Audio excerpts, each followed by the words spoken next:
Hey everybody, this is Josh McKinney, and I just want to welcome you to episode 158 of the I Suck at Jiu-Jitsu show. So today we're doing a redo. I did a designated winner episode like 8 months ago, and I really enjoyed it. I thought it explained what I was hoping it would explain, but there was a problem with it, and the problem is that I also recorded 6 other podcasts that week. And so I really didn't feel like it got to have the same thought that a lot of the other episodes that I release get. And so I thought I would just kind of revisit it today. I actually had a fun story, and I'll explain at the very end of the episode as to why I decided to revisit it today, but it was really cool. I just want to go real quick, though. Before we get into the episode, have a really fun shout out. And I want to shout out all of the listeners of the I Suck at Jiu-Jitsu show that are in the Philippines. I don't know if I've ever even said this on the podcast, but I'm actually half Filipino. And it was a really cool surprise for me when I signed up for basically, it's something that shows you if you hit any top charts in any other countries that besides the country that you are in. And so for iTunes, the I Suck at Jiu-Jitsu show was in the top 20 of sports podcasts in the Philippines. I know that's a super specific, that's a really specific one, but it was really cool. Was when I looked at that and go, okay, well, what kind of podcasts are actually in the top 20? The podcasts were like Pardon the Interruption and ESPN Radio and all kinds of really big name podcasts. And then thrown in there was the I Suck at Jiu-Jitsu show. And so I can only assume that it is people that are Filipino. They're like, oh, this guy does jiu-jitsu and he's Filipino, right? I've got to assume that you guys that were giving me those 5-star reviews from the Philippines and giving me all that love from the Philippines. I understand. You guys know, even though my last name is McKinney, that I'm half Filipino, right? I was just curious for that. I was just curious. I thought it was a really cool thing. We've never made that far into the top charts of any country. And so just wanted to give a special shout out to the Filipino people before we go ahead and get started with the episode. Don't forget, if you're in the Philippines or anywhere, give me that 5-star review. I would absolutely love it. Let's go ahead and jump into the episode.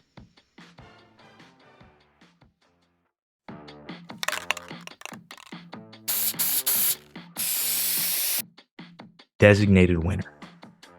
To me, this is the most important training method that there is in jiu-jitsu, because everyone knows most of the other ones. When we talk about designated winner, and I will do a better job, I think, this time explaining exactly what it is than last time.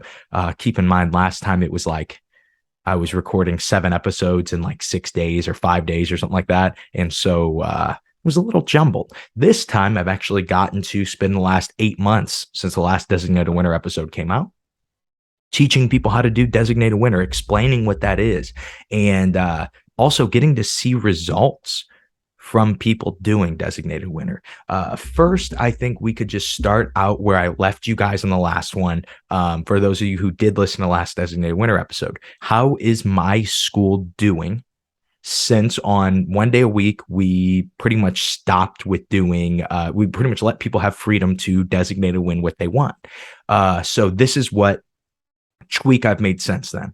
So on my Monday night class, Monday night is still designated winner, but I now do show 1 or 2 things. And the reason I do that is because when you, this is what it seemed like for me.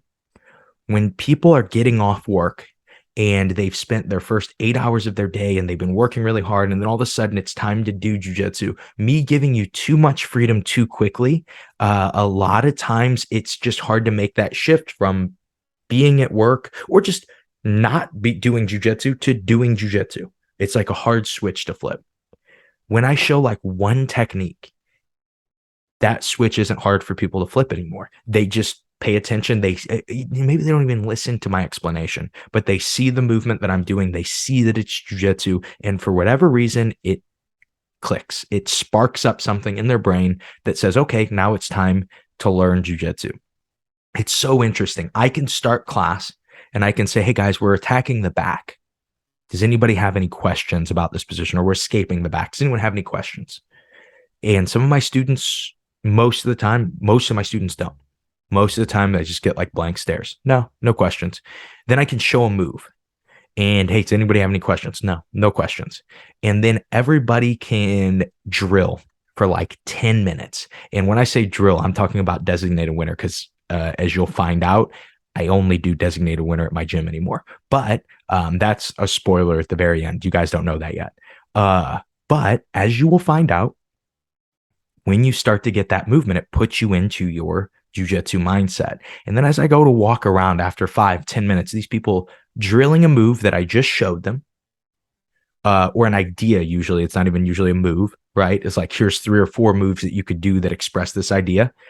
And I'll walk around and then they'll have questions. Or maybe I also give the freedom to work whatever you want. Maybe you don't want to do these back escapes that I'm looking at. And still, after about 10 minutes of drilling, I walk around and people have questions. Why didn't they have questions before? Why do they have questions now? Do those questions even, do they matter? Are those the things that are going to make you better at jiu-jitsu? I kind of started asking myself this stuff. And that's where I got to, okay, we need to do something together. We need to start with something together. And so sometimes I'll run designated winner class like this. Like I said, every class is designated winner at my gym. Sometimes I'll run it with Wednesday night. Okay, everyone, I'm going to show you a move that we're all going to do, or we're all going to add. And then I will say, maybe it's a guard pass. It's a Toriando guard pass, which is bullfighter guard pass, whatever you guys call it, running around the legs. When we do this guard pass, I won't just say, hey, everybody go drill this guard pass. Say, we're going to do designated winner for like 10 minutes. So you'll both get 5 minutes per side, start at 20% resistance, go. And everybody goes. And that means that you can do your Toriando guard pass and get your work, but you're also encouraged to just add this into what you already do. And so now you're starting in your standing passing position and you're going to start to add it in to your knee cut that you already like.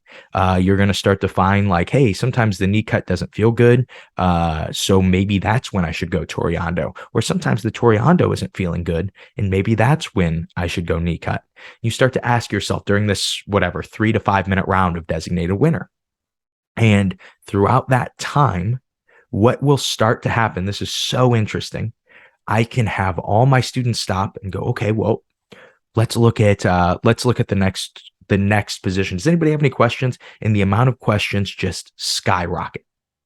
Versus when I would have my students drill and I would show a Toriando pass and I would say, okay, go work it. And then everybody would drill it, and they would drill it how we call deadpan, meaning there's no resistance from their partner. They go in to drill this, and then all of a sudden, no one would ever have a question. Everyone's mind, it almost would seem that the people that I'm dealing with have just gone into that mindset of, I'm here, whatever, not engaged. But when you just add it and you call it designated winner, you make it a game, you add a certain level of resistance for the game. Your opponent is giving you 10%. That's the only resistance. What starts to happen is you start to notice, hey, there are times that I'm doing what I always do, and it doesn't feel like the best move. I'm also not worried about losing. I'm not worried about any other problem here.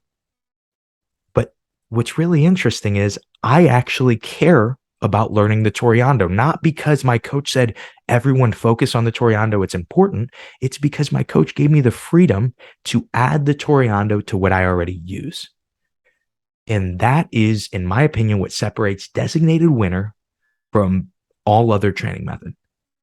All other training method has this thing where you go, okay, let's say we're going to drill a move, right? This is the most common way that coaches tell their students this is how you get better at jiu-jitsu. And yes, you do get better at jiu-jitsu from drilling. Important to note that, like when I'm doing an episode like this, drilling is not inherently evil. But is it the most efficient thing? And is it the most efficient thing for everybody all the time? And that is kind of my problem with drilling, is that it's the only method that is ever given to people. Oh, do you like this technique? Do it 10,000 times. Okay. And then I'm going to be good at it? Well, no, not necessarily. Well, what do you mean? I mean, some people drill moves a bunch and they still can't pull them off. What's the difference? Not really sure. I don't know, but I know that somebody told me 10,000 reps is what you should do, and it really worked for me. That's how we've been teaching jiu-jitsu for years. It's like, hey, this is what people told me, so this is how you get good.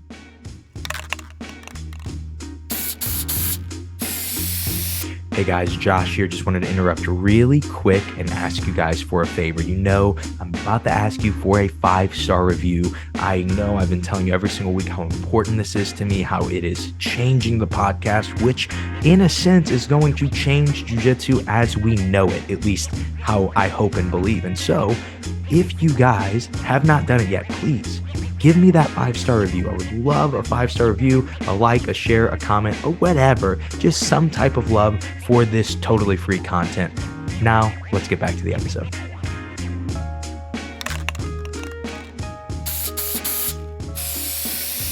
So I think that this is a good time to break down, into my opinion, what actually makes you better at jiu-jitsu, more proficient at jiu-jitsu. Because you can watch an instructional and even understand things deeper and actually still not be better at jiu-jitsu. It doesn't mean you can perform those things.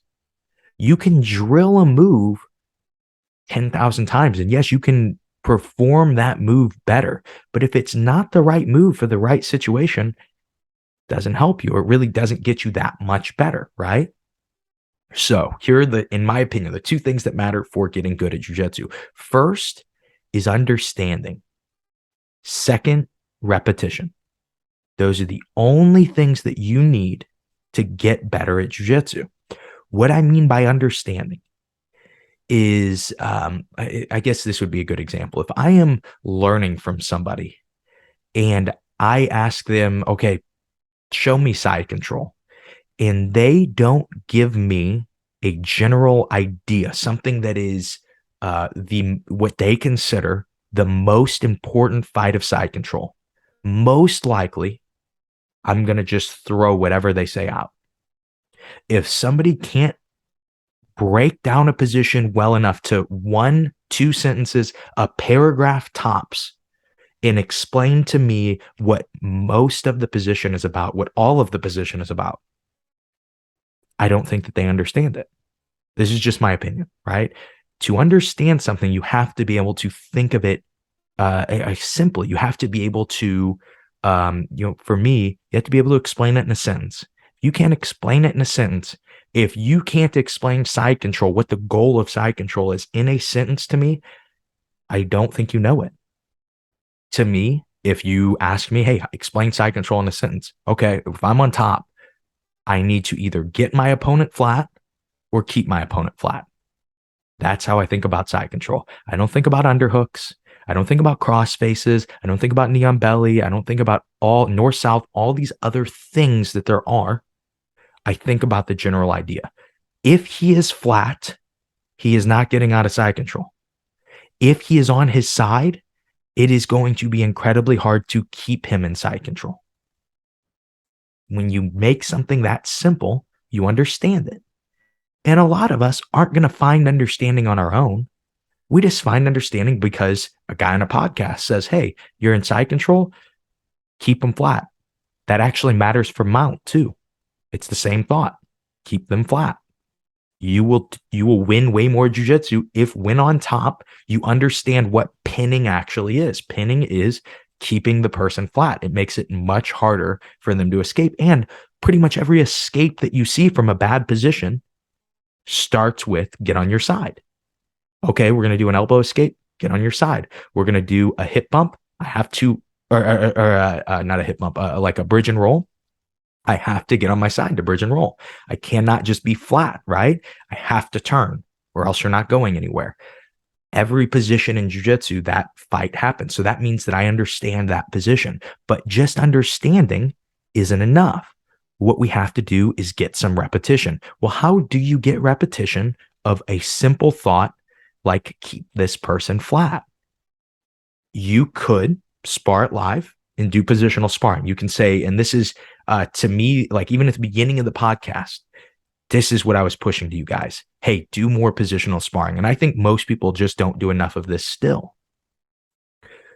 What a positional spar is that means we start in side control. Hey, if you escape, we restart. If I go to mount or submit you, we restart, right? And then we spar it over and over and over and over. And what is that? That's our repetition, right? And if we start with understanding, well, then we get to repeat things that actually matter. I am getting repetition of keeping my opponent flat. I will, even if I didn't explain these things to you, if I explained keep the person flat, you would discover an underhook on your own. You would go, wow, it's much easier to keep him flat when I hug his arm. It's much easier to keep him flat when I hug both arms. It's much easier to keep him flat when I just keep my chest heavy on him. You're going to find things that work for you. And like I said, forever, it was positional spar to do this. Now, you can use designated winner. You take a fight like side control. Hey, understanding that keeping my opponent flat is the most important fight. If I just got really good at that, it doesn't really matter what techniques, what submissions my coach teaches me. It doesn't really matter. If you're flat forever in bottom side control, eventually you're going to open up space and give me something, right? If you are, or I'm able to get to mount and open up space and get something.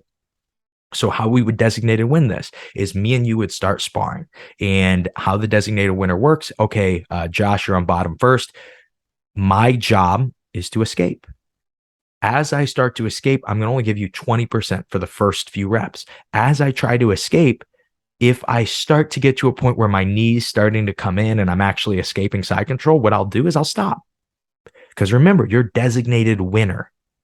It's not just me giving 20% resistance. And if I can beat you with that, I beat you. You win every round. What this does is it takes out the fear of, oh, I'm going with a black belt. Josh is just going to escape so easily. Takes that fear out. Well, there's no worries. If Josh starts to escape, he'll just stop and he'll give me time to respond to the situation. And so now while I'm doing my normal jiu-jitsu, all of a sudden I start to feel that escape and then time stands still. And now I get 2 seconds, 2 whole seconds, something we would never get in an actual round of jiu-jitsu, where I can go, okay, well, this was the mistake. The mistake is that he is not flat. What could I do to get him flat again? And then I can put you flat and start to work. If I can't get you flat, I would ask, or you would ask, you would go, hey, Josh, why am I not able to get you flat here? I go, maybe you should jump to the other side of side control. I don't know. Maybe you should go to north-south. Maybe you should trap my legs again. Maybe you should do something different, right? But because we have that little bit of a training room where it's no longer a live round, you are able to work this. So this is kind of how I always explain this when I teach a seminar and I'm showing designated winner. So a lot of times we'll play video games and, it's interesting. I look at like the ages of the people that listen to this podcast. This may go over everybody's head because I'm starting to get to a point where I don't play video games anymore. And most of my listeners are older than me. So maybe none of you guys play video games, but maybe you do. Regardless, when you buy a specific, let's say like a shooting game, what they will always have, and pretty much all video games will have some sort form of this, they will have a training room. And how the training room works on the shooting game is either people aren't shooting at you or they are, and you just have unlimited health and you get to practice a specific part of the game. Maybe it's running and jumping. Maybe you're like, dude, every time I try to run and jump at the same time, I jump too soon, I fall off the cliff and I die. Well, so what you would do is you would take that one really important part of the video game and you practice it. And you go, man, like now nobody's shooting at me. I've taken this training room and it's way less stressful than when I'm actually online and there's like an 11-year-old kid on the intercom next to me just talking trash on my mom or something like that. It's way easier for me when I don't have that stress. I just get to practice running and jumping. Yes, this is something that's super simple for all the people that have played the game for a long time. But for me, I need to get good at this before I can move on anywhere else. That's how designated winner is. You're taking a part of jiu-jitsu And you're saying, okay, for the next 10 minutes, I'm going to ignore all other parts of jiu-jitsu and I'm going to get good at this part. I'm going to get better at this part of jiu-jitsu.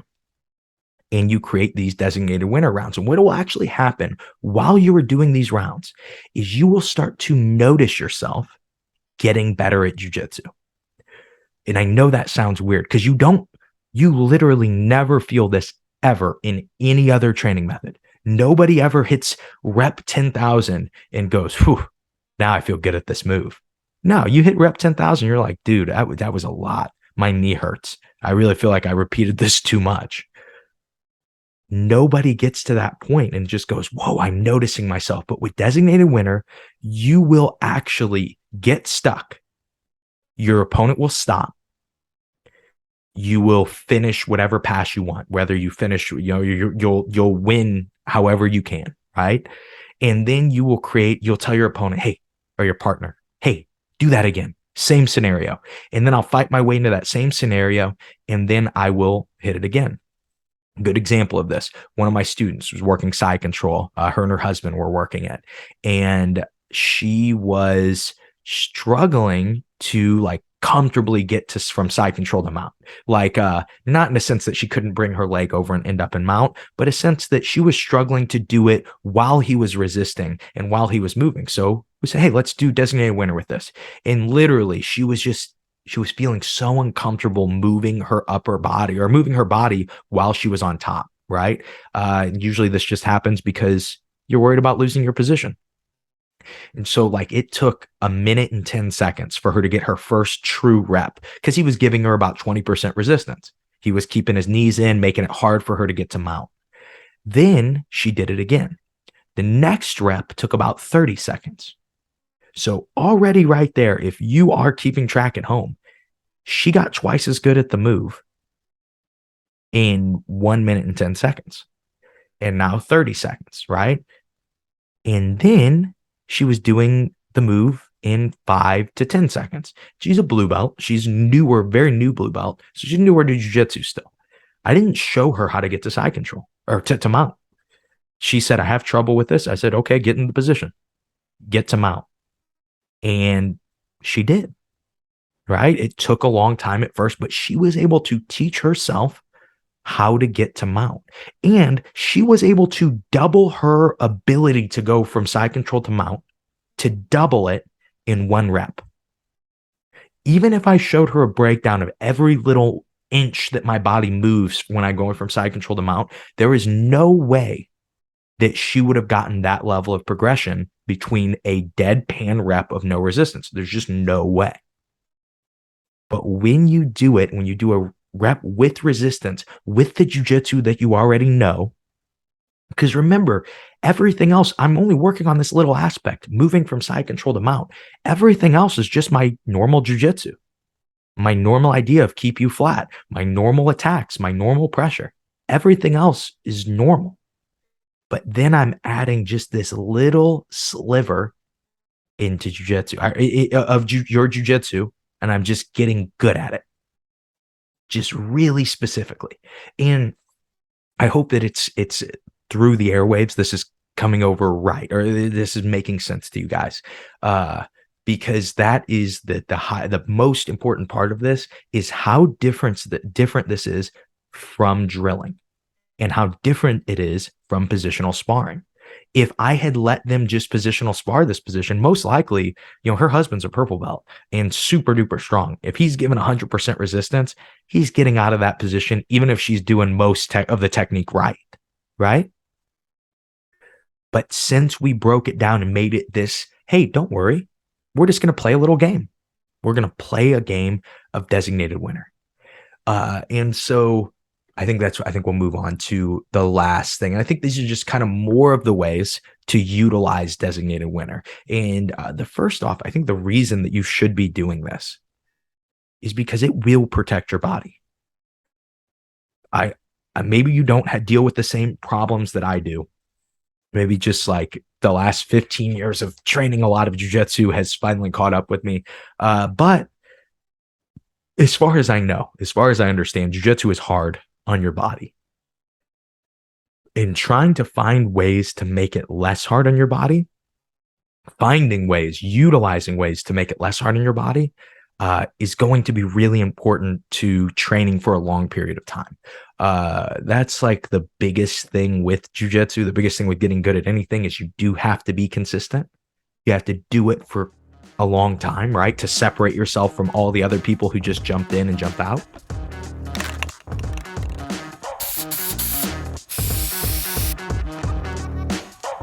Hey guys, Josh here. Really quick, just want to interrupt and tell you about something exciting we have going on at simplifyingjujitsu.com. So right now, our ebook, our brand new ebook, The 3 Lenses, the first ebook to ever talk about designated winner, is absolutely free only at simplifyingjujitsu.com. And what this will also do is it will get you on my email list. And this will give you all the updates on new episodes, all the updates on any tweaks we're making to the show, or the tweaks that we're adding to simplifyingjujitsu.com. So there's all kinds of cool reasons to sign up for the 3 lenses, but especially if you are enjoying today's episode, if you're loving learning about designated winner, well, guess where it was invented? Guess where it is first ever explained? It is in the 3 lenses ebook. You guys should absolutely check that out. That is totally free. And again, only available at simplifyingjujitsu.com/3. That's simplifyingjujitsu.com/3. Let's get back to the episode.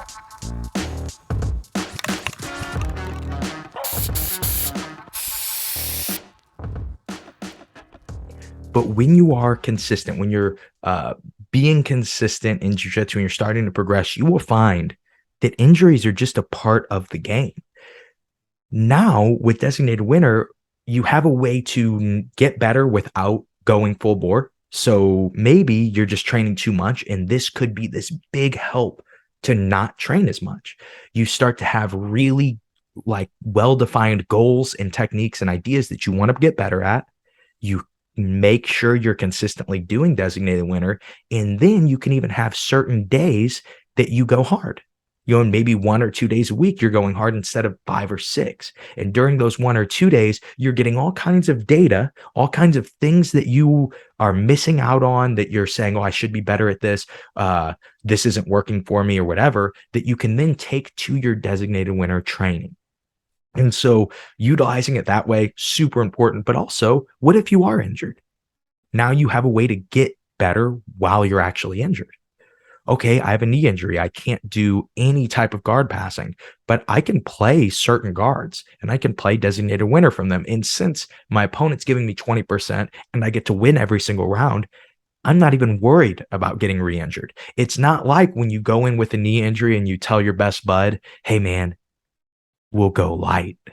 And then you guys are fighting to the death. It's not like that. You're saying, no, we already have criteria. We know how hard you're going to go. I can go as hard as I want. I can go 100% while I'm doing designated winner. It's not, I'm going to find that it's not as helpful. I'll find that it's more helpful if I'm super duper smooth because I'm able to feel so much more through it. But I can go hard during it, and I won't be worried about getting injured. And what this has done for me and my jiu-jitsu personally, not just like my students and stuff like that, is it has made jiu-jitsu so much easier to think about while I'm rolling. And I think that's the problem most people have is like, when you're walking into this dude's guard that's really good, what are you thinking about? Now I know. Now I actually have good little sentences that I'm always thinking. And it's because I've done it so many times. I've walked into a dangerous guard so many times. And with designated winner, I was able to then take those whatever 10,000 reps that I've had live, and then I was able to do them designated winner and get 10,000 new reps of walking into a dangerous guard, but with less worry, with way more confidence. So now I know, hey, if I get to choose, this is where I actually want to be. This is what designated winner told me. Something else that designated winner will do is it will protect your mind. And that's something we don't talk about, is like so much talk on toughness. And like, yeah, you're going to have to be tough. You're just naturally going to develop some toughness if you're able to stay on the mat for a long period of time. The mats make you tougher. But it's not all toughness. Sometimes there is like certain amounts of discouragement that I think that there's a diminishing return, right? They don't make you tougher. You're going in and you're getting beat down every single day, every single round for years. And this happens to people, right? Maybe their school doesn't add a lot of new people. So there aren't even a lot of new people for them to try to get, or they're just not the greatest athlete. And it's very hard for them to learn jujitsu. This happens to people where you are, where you're losing a lot and it gets discouraging. Designated winner lets you practice winning. That's really important. Winning is very, very important. It is one of the most important parts of jiu-jitsu is knowing how to win. Imagine if you are a guy that has lost every single round for the first 6 months of his jiu-jitsu. And then you go into a tournament, you finally have somebody your belt level, your age, and your rank. What are you going to do to him? If you don't know how you can win, if you don't know what steps you need to take for your offense, you can't expect to win. All you know how to do is lose.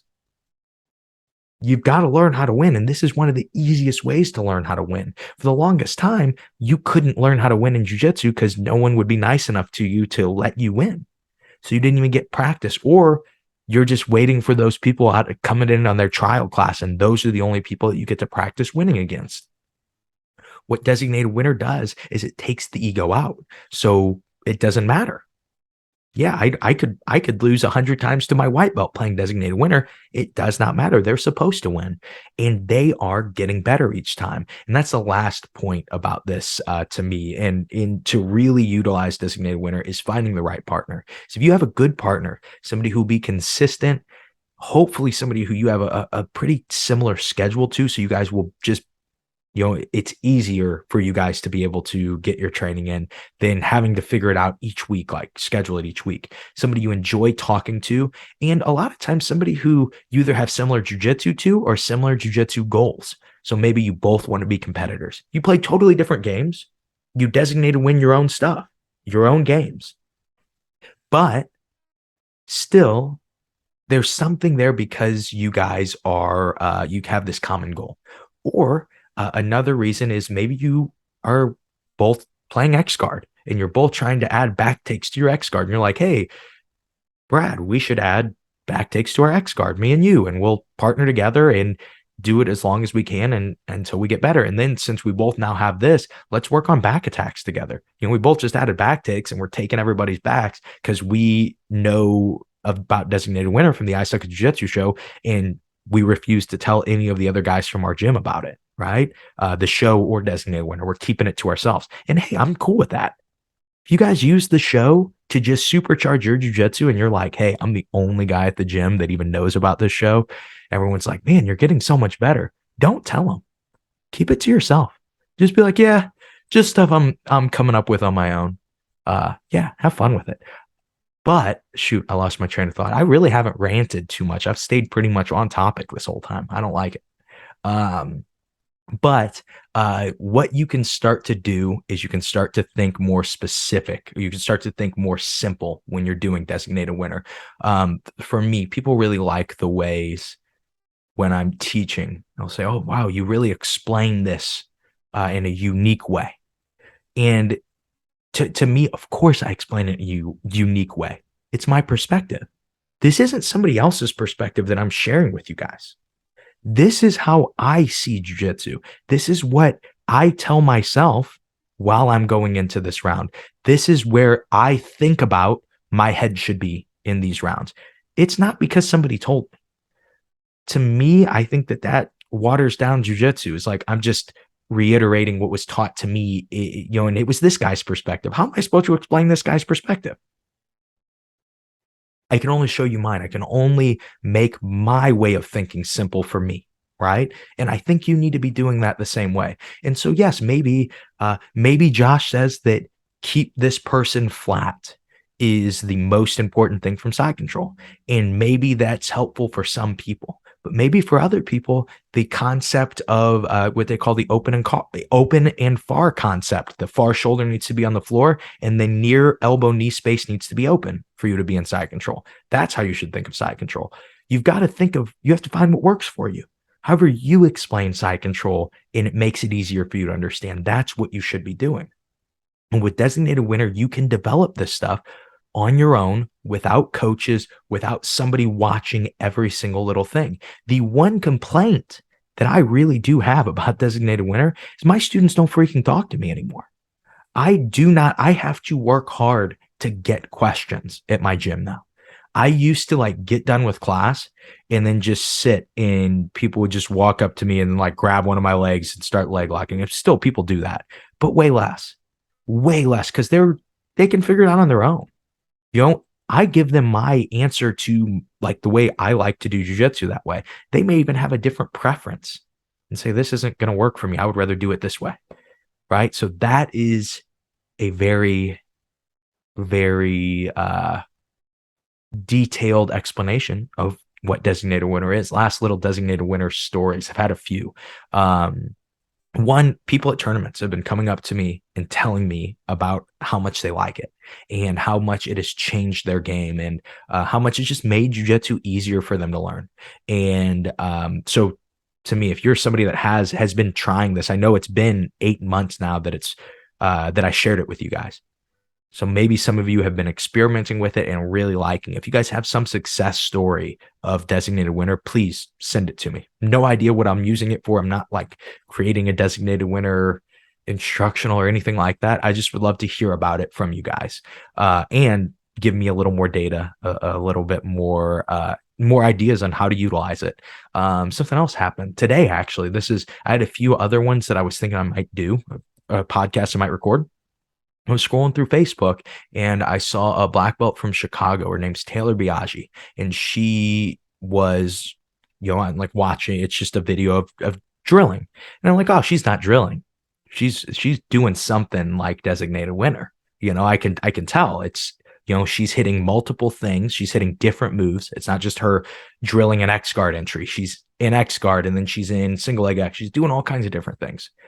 Like, wonder what she calls it. And I clicked it, I started to scroll down, and it said, it like said what she was training, how she was training. It said training method, Designated Winner. And to me, that there is a Chicago black belt that is doing it. And yes, we are on the same team. I will say that. So, it makes it feel a little smaller. Yeah, that makes sense why she would be doing it. But I've never had a conversation with her about Designated Winner. And the fact that it was able to get to her, however, and she starts to do it with her school and her students, and she has a super tough school, and it's only going to help those people. They're only going to get better.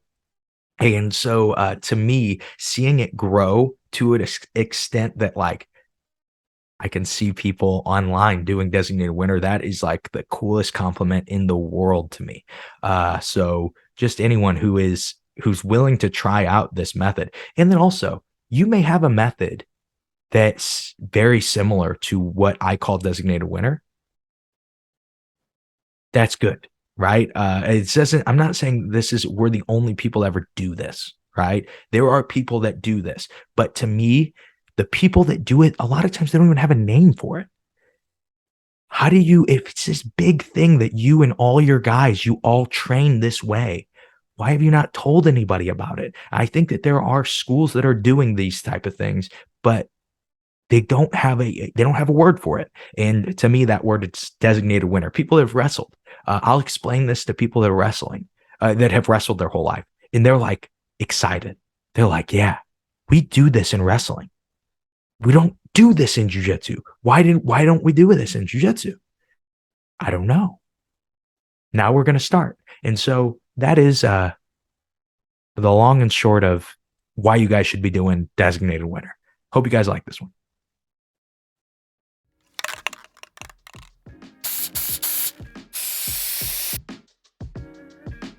And that is the episode. Hope you guys liked this one. This was a really fun one for me to do. I always love to talk about Designated Winner. One of my students, he always says, he's like, dude, any chance you get, you're going to bring up Designated Winner. And I'm like, yeah, it's because like, when you go to church and the guy, the pastor asks a question, no matter what question he asks, the answer is Jesus. We know, you're just, oh, Jesus. God, Jesus, oh, you got it right? Designated Winner is like that in jiu-jitsu. Oh, I'm having trouble with this. Designated winner, dude. You should be doing more designated winner. But yeah, my students make fun of me for that. So no, if you're making fun of me on like the reviews and stuff, the 5-star review that you're giving me, know that my students are also joining in with you and mocking me too. But also, cool little thing to tell you guys about. This isn't an ad for the show, but I thought I would still bring it up because it's Josh McKinney who runs the show. As an athlete, I just got a new sponsorship, and that is through Imposed Will. If you guys have never heard the episode with Adam Meredith, he is the owner of Imposed Will. That came out a really long time ago. But Adam he runs a podcast called Outside Perspective. It was the first podcast I was ever on. And it really was even a big kind of thing for me starting my own podcast. You know, it was just a few months later that I started my own podcast. And so this his roots run deep in the I Suck at Jiu-Jitsu show. And the fact that Imposed Will wanted to sponsor me was just such a cool thing.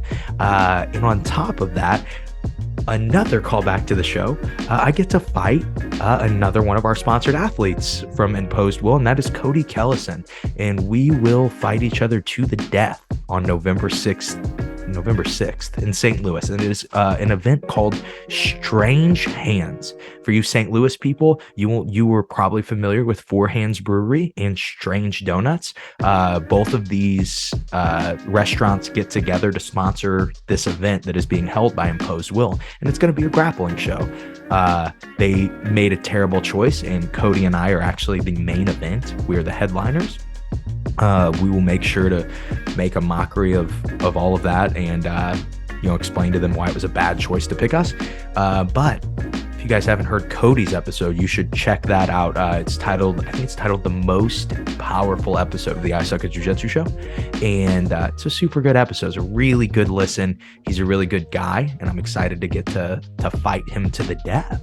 And then hopefully we don't die and we can have a donut eating contest right after the match too. So that would be fun, or even before the match. That would also be fun.